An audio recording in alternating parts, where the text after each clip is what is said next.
Hello students, स्वागत है आपका आपके अपने YouTube channel UP board English solutions में। स्टूडेंट्स, आज के इस वीडियो में हम 12th क्लास प्रोज के चैप्टर 1 एक गर्ल विद ए बास्केट के फर्स्ट पार्ट का अध्ययन करेंगे।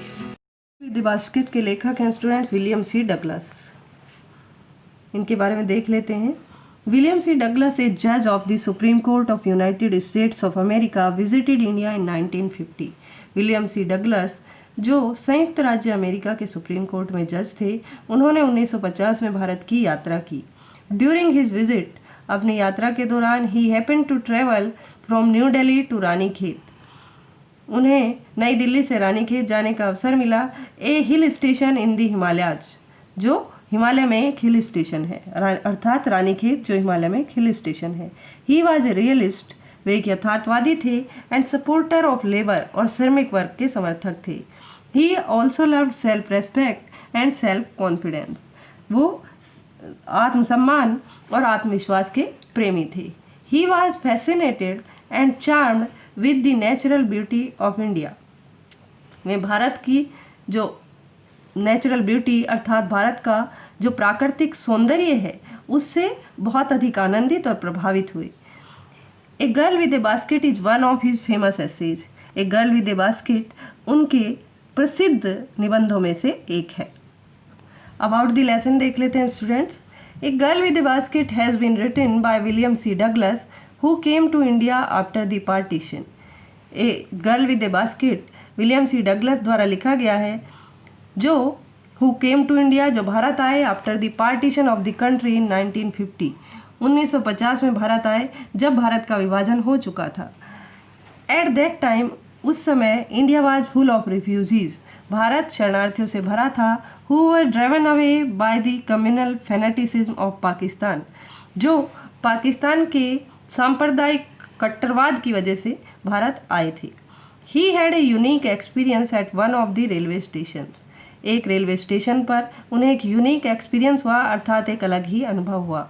मैनी रिफ्यूजी चिल्ड्रन, बहुत से शरणार्थी बच्चे, वर सेलिंग, बेच रहे थे, स्मॉल आर्टिकल, छोटी छोटी चीज़ें, लाइक बास्केट्स एंड फैंस, टोकरी और पंखों जैसी छोटी छोटी चीज़ें कुछ शरणार्थी बच्चे बेच रहे थे। He was impressed with a little girl of 9 years, वे 9 साल की एक लड़की से काफ़ी प्रभावित हुए।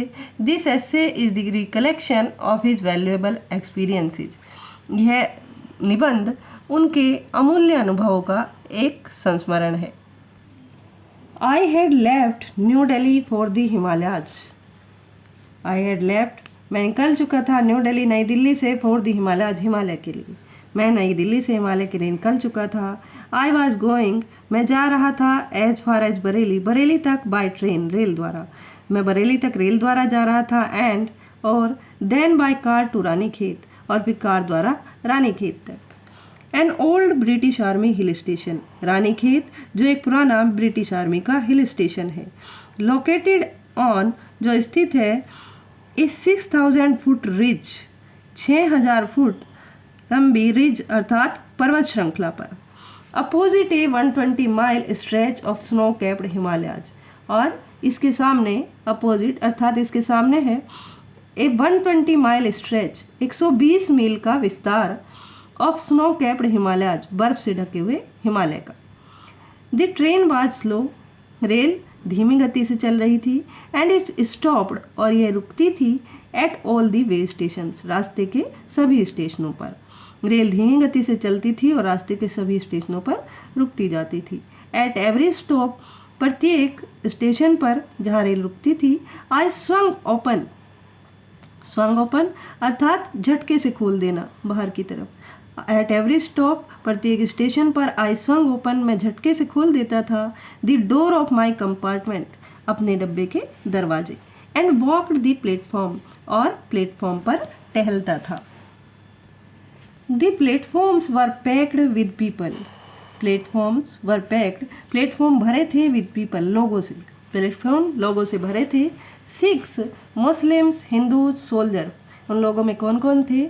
6 सिख थे, मुस्लिम, हिंदू, सोल्जर्स, सैनिक, मर्चेंट्स, व्यापारी, प्रीस्ट्स, पादरी, पोर्टर्स, कुली, बेगर्स, भिखारी, हॉकर्स, फेरी वाले, अर्थात जिन लोगों से प्लेटफॉर्म भरे थे उनमें सिख, मुस्लिम, हिंदू, सैनिक, व्यापारी, पादरी, कुली और भिखारी तथा फेरी वाले थे। Almost everyone was barefoot. Almost लगभग एवरीवन प्रत्येक व्यक्ति वाज बेयरफुट अर्थात नंगे पैर था। लगभग प्रत्येक व्यक्ति नंगे पैर था। And dressed in loose white garments. And dressed और पहने हुए था लूज वाइट गारमेंट्स, ढीले सफ़ेद कपड़े, जो हमारे यहाँ की पारंपरिक पोशाक है। I would ask at least 3 people. लेखक कहते हैं आई वुड आस्क अर्थात मैं पूछता था, बात करता था, एट लीस्ट 3 पीपल कम से कम 3 लोगों से, बिफोर आई कुड फाइंड इससे पहले कि मैं पा सकता, वन हु स्पोक इंग्लिश, एक ऐसा व्यक्ति जो अंग्रेजी बोल पाता।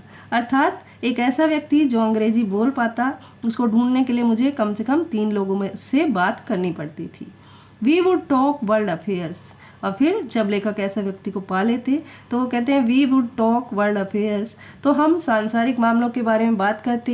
एंड एवरी मेजर टॉपिक, और प्रत्येक मुख्य मुद्दे के बारे में, प्रत्येक प्रमुख मुद्दे के बारे में, the news of the day produce, जो उस दिन की खबरों में होता था।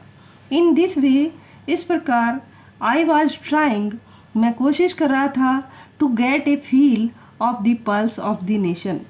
अर्थात ए फील अर्थात समझने की, फील करने की, महसूस करने की, the pulse of the nation, लोगों की भावनाओं को समझने की। चेकिंग ओपिनियन, और उनके मत को जांच रहा था, against official attitudes and reports, उनके मत को जांच रहा था किस बारे में, ऑफिशियल एटीट्यूड्स, जो सरकारी दृष्टिकोण था, एंड रिपोर्ट्स, और जो खबरें थी उनके विषय में उनको मत को जानने की मैं कोशिश कर रहा था। द रूट ले थ्रू, द रूट रास्ता, ले थ्रू होकर जाता था, one of the richest of India's agricultural areas, one of the richest सबसे उपजाऊ, इंडियाज एग्रीकल्चरल एरियाज भारत के खेती के क्षेत्रों में से, अर्थात ये रास्ता भारत के खेती वाले सबसे उपजाऊ क्षेत्र से होकर जाता था। This was the plain of the upper Ganga river, this was the plain, यह मैदान था, of the upper Ganga river, ऊपरी गंगा नदी का मैदान था। 1000 feet above sea level but tropical, 1000 feet above अर्थात जो 1000 फीट ऊपर है, सी लेवल समुद्र तल से, जो समुद्र तल से 1000 फीट ऊपर है, बट ट्रॉपिकल किंतु उष्णकटिबंधीय है। The Ganga was brown silt, the Ganga was brown silt अर्थात गंगा भूरे रेत से भरी थी। स्वॉलन विद फ्लड वाटर, और फ्लड वाटर अर्थात बाढ़ के पानी से स्वॉलन उमड़ रही थी, उफन रही थी। Its overflow inundating thousands of acres of rice, its overflow अर्थात इसकी जो बाढ़ थी, इनअंडेटिंग डुबाई दे रही थी, thousands of acres of rice, हजारों एकड़ धान के खेतों को इसकी बाढ़ जो है वो डुबाए दे रही थी, उसने डुबा रखा था। To the north were jungles, और इसके उत्तर में जंगल थे।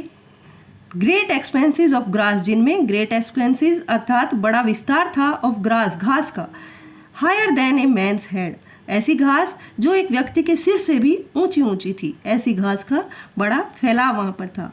And unbroken except for an occasional clump of trees, और ये जो फैलाव था ये लगातार था, अनब्रोकन था, आबाद रूप से ये घास फैली हुई थी, एक्सेप्ट सिवाय, for an occasional clump of tree, केवल पेड़ों के कुछ झुरमुटों के अतिरिक्त, अर्थात बीच बीच में इस घास के विस्तार के बीच बीच में पेड़ों के कुछ झुरमुट भी थे। दी होम ऑफ टाइगर्स, जो घर थे टाइगर्स चीतों के, एलिफेंट्स हाथियों के, पाइथन्स अजगरों के, एंड कोबराज और जहरीले सांपों के। Everywhere else there was flat land, everywhere सब जगह, एल्स इसके अतिरिक्त या अन्य सब जगह, देयर वाज फ्लैट लैंड समतल भूमि थी, रनिंग टू दी होरिजॉन जो क्षितिज तक फैली हुई थी, अर्थात दूर दूर तक आसमान तक समतल भूमि फैली दिखाई देती थी। But dotted here and there, किंतु इस समतल भूमि में यहाँ वहाँ बिंदु रूप में, by the sacred banyan tree, sacred अर्थात पवित्र, बनियान ट्री बरगद के पेड़, कहीं कहीं उस फैले हुए मैदान में भी बरगद के पेड़ दिखाई देते थे, और बाय रॉज ऑफ पकर ट्री या पकर के पेड़ों की कतारें दिखाई देती थी। पकर एक प्रकार का पेड़ होता है स्टूडेंट्स, शेप्ड लाइक एम्स, और जो एम के पेड़ की तरह, एम के पेड़ की तरह दिखाई देते थे, and having thick twisted trunk, और इनके जो ट्रंक थे अर्थात तने थे वे ट्विस्टेड अर्थात मुड़े हुए थे, थिक मोटे थे, अर्थात ये पकर के पेड़ जो थे जो ये एल्म के पेड़ की तरह मोटे और मुड़े हुए तनों वाले थे। Hot humid air was moving in from south west. Hot humid air, hot अर्थात गर्म, ह्यूमिड नमीदार नम, एयर वाज मूविंग हवा चल रही थी, इन फ्रॉम साउथ वेस्ट दक्षिण पश्चिम की ओर से, दक्षिण पश्चिम की ओर से गर्म और नरम हवा बह रही थी। Monkeys, some of them mothers, कुछ बंदर, सम ऑफ देम मदर्स जिनमें से कुछ बंदर माताएं थी, विद बेबीज अपने बच्चों के साथ, क्लिंगिंग टू देम उनके बच्चे उनसे चिपके हुए थे, अर्थात कुछ बंदर माताएं अपने बच्चों को चिपकाए हुए थी, and riding underneath swung of trees, और जो नीचे की तरफ झूल रही थी स्वंग ऑफ ट्रीज पेड़ों से, एट दी स्टेशन और झूलकर स्टेशन पर नीचे उतरकर आ रही थी, लुकिंग फॉर फूड भोजन की तलाश में। फिर से देखते हैं, monkeys, some of them mothers with babies clinging to them, वो कह रहे हैं कि कुछ बंदर माताएं जिनके साथ उनके बच्चे चिपके हुए थे, riding underneath swung of trees at the station, जो पेड़ों से झूलकर नीचे स्टेशन पर आ रही थी, लुकिंग फॉर फूड भोजन की तलाश में। The villages we passed had walls made of mud, लेखक कहते हैं द विलेजेज वी पास्ड अर्थात जिन गाँवों से हम गुजरे, हैड वॉल्स उनकी दीवारें थी, made of mud mixed with water उनकी दीवारें गारे से मिक्सड विद वाटर और पानी तथा एंड काव डंग और गाय का गोबर मिलाकर बनाई गई थी, अर्थात लेखक जिन गांवों से गुजरे उनकी दीवारें गारे और गोबर से मिलकर बनी थी। Their peaked roofs were thatched, their peaked roofs उनकी पीक्ड अर्थात चोटी नुमा नुकीली छतें, वर थैच्ड उन पर छप्पर पड़े हुए थे। Bundles of grass tied to bamboo poles, bundles of grass अर्थात घास के गट्ठर, टाइड बांधे गए थे, टू बैम्बू पोल्स बांस के बल्लियों पर। कैसे बने थे छप्पर? घास के गट्ठर जो हैं वो बांस की बल्लियों पर बांधे गए थे, स्ट्रेच्ड अक्रॉस दी रेफ्टर और वो फैलाए गए थे, जो बीम होते हैं जो पोल होते हैं उन पर फैलाए गए थे। That day the pumpkin vines that grew over them, that day उस दिन, द पम्पकिन वाइन्स जो कद्दू की बेलें थी, दैट ग्रू ओवर देम उन पर फैली हुई थी, अर्थात जो छप्पर थे उन पर कद्दू की जो बेलें फैली हुई थी उस दिन उन पर क्या था, वर इन ब्लूम, ब्लूम का अर्थ है फल लगे हुए थे और फूल खिले हुए थे, उस दिन कद्दू की बेलों पर फल लगे हुए थे। ट्रेलिंग स्ट्रीक्स ऑफ येलो, और वो कैसी दिखाई देती थी, ट्रेलिंग स्ट्रीक्स धारियों के रूप में फैली हुई दिखाई देती थी, ऑफ येलो पीली धारियों के रूप में दिखाई देती थी, over drab walls, drab walls अर्थात भद्दी दीवारें, उन भद्दी दीवारों पर कद्दू की जो बेलें थी वो पीली धारियों के रूप में फैली दिखाई दे रही थी। फिर से देख लेते हैं students, their peaked roofs were thatched, उनकी उन घरों की जो नुकीली छतें थी उन पर छप्पर पड़े हुए थे।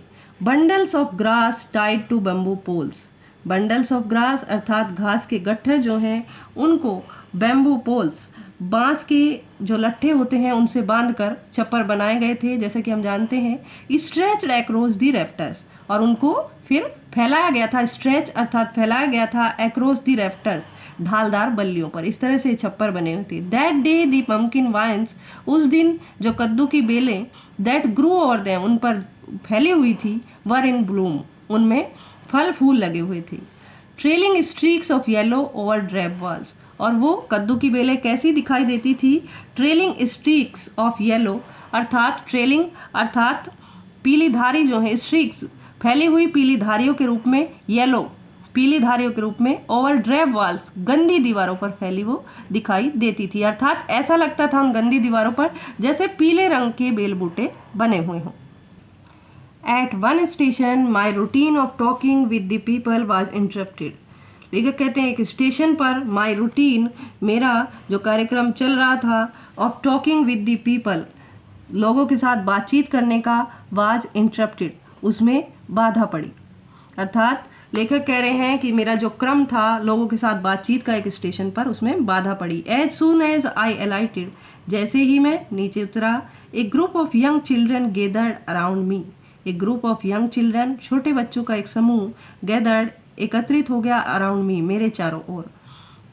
दे वर सेलिंग बास्केट्स, वे टोकरियां बेच रहे थे। हैंड वोवन, हाथ से बुनी हुई, रीड बास्केट्स, सरकंडे की टोकरियां, with simple designs and pattern, साधारण तरीके से बनी हुई और साधारण डिज़ाइन की। दे हेल्ड दी बास्केट्स हाई, उन्होंने टोकरियों को ऊंचे उठा रखा था। शाउटिंग वर्ड्स, और वे चिल्ला रहे थे कुछ शब्द। आई डिड नॉट नो, जिन्हें मैं नहीं जानता था। अर्थात टोकरी को हाथ में ऊपर उठाए हुए बच्चे कुछ ऐसे शब्द बोल रहे थे जिनको लेखक नहीं जानते थे। बट कन्वेइंग अनमिस्टेकेबली देयर डिज़ायर, लेकिन उनके जो शब्द थे वो मुझ तक पहुंचा रहे थे अनमिस्टेकेबली, अर्थात बिना किसी गलती के सही सही उनके शब्द मुझ तक सही सही देयर डिज़ायर, उनकी इच्छा को पहुंचा रहे थे। अर्थात लेखक कह रहे हैं कि उनकी भाषा को न जानते हुए भी वो क्या कहना चाह रहे थे और क्या बेचना चाह रहे थे, उनकी वो इच्छा जो है वो मुझ तक सही सही पहुंच रही थी। स्टूडेंट्स, इस वीडियो में इतना ही रखेंगे। इस चैप्टर के सेकंड पार्ट का अध्ययन हम अगले वीडियो में करेंगे। स्टूडेंट्स, अगर आपको ये वीडियो पसंद आया हो तो इस चैनल को लाइक, सब्सक्राइब एंड शेयर करें। साथ ही बेल आइकन भी प्रेस करें ताकि आपको नए वीडियो का नोटिफिकेशन मिलता रहे। Thank you.